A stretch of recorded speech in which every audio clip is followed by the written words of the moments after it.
address recreation generally as far as A, B, C, and D? Okay. Based on what I think Gary said, that if there becomes an issue, then they're gonna look at it. I know that goes with everything, but, you know, I'm talking on behalf of the citizens at large. I want all recreators to enjoy it, so I guess my motion is, we haven't heard specific issues, and there probably is, but I don't want to change anything. I want them all to enjoy it, so my motion is alternative A on recreation. Okay, we have a motion to accept alternative A on recreation. We have a second. For both units. A second. Jamie seconds it. Any further discussion?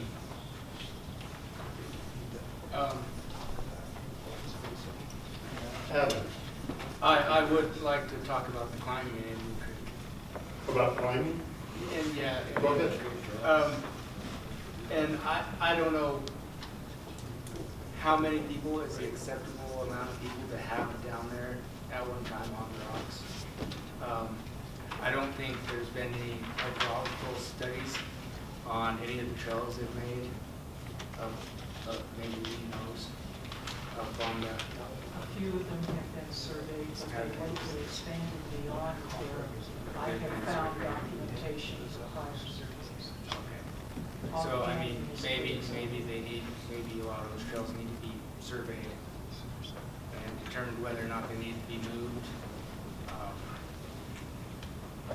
We also probably need an environmental impact study from the BLM to determine how many people you want down there. It's only bad at certain times of year, and that's the only times of year that we probably want to regulate. But maybe we need an environmental impact study to see what number of people we can allow there at one time climbing on the rocks. Bruce? Yeah, Gary, go ahead. I think that, I just want to say, because of the monument and its spotlight now, I think that we have an obligation to try to anticipate the number of people, right?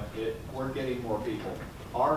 The agency's perspective, I guess, is that that's one of the reasons that we, for instance, identified 8 management zones, is because we're trying to dial that in. And I don't think a generalized plan for the whole area works, which is kind of alternative A, because we didn't have that. We're trying to manage more people and in some sense be able to package expectations. So if you're hoping to go for more of a backcountry feel, well, we want to be able to say this is the zone that you need to go to. If you really only have 4 hours and you want to take your selfie at Bears Ears somewhere, here's a place to go visit. So I think that our attempt at doing that is identifying these other zones that we've identified in this case D, some different ways of trying to manage what we are anticipating is going to be coming this direction.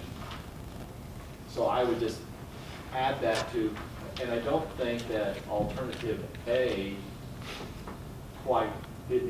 things have changed. We've got a monument now. So I don't think the management that was in place for A is going to be adequate for our future needs. Gordon? So there's just, I've read through on my own time the tables here, but there's so much information under recreation, and if we had another hour or two, I'd love to ask some more questions that I have. We don't have that time, so I will probably abstain from voting on this simply because I just don't feel like I have enough information to make a vote. And I realize that's not ideal for the guidance for the agency, but I would love if there's an opportunity, and there may not be before you have to work on the final EIS, but to just sort of discuss the recreation options more. There's just a lot to go through. We could go through line by line and discuss it. Recognizing that when we get to implementation, this group will absolutely still be involved. Lee? Again, it's cultural landscapes. Upper Indian Creek is a good example. As early as 1968, that area was identified by the state historic preservation office. Well, their forerunner was the Historical Society. As an area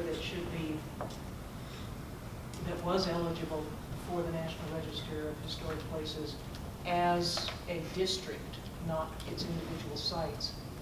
There's lots of rock art up there installed by ancestors of today's Native American populations as well as ancestors of later Anglo populations. Some of the climbing routes have damaged a few of those. There are also storage cysts at the bottom of some of the cliffs which the climbers have altered. I think that in Upper Indian Creek Canyon, the number of visitors as well as what they're doing in there are potential impacts to both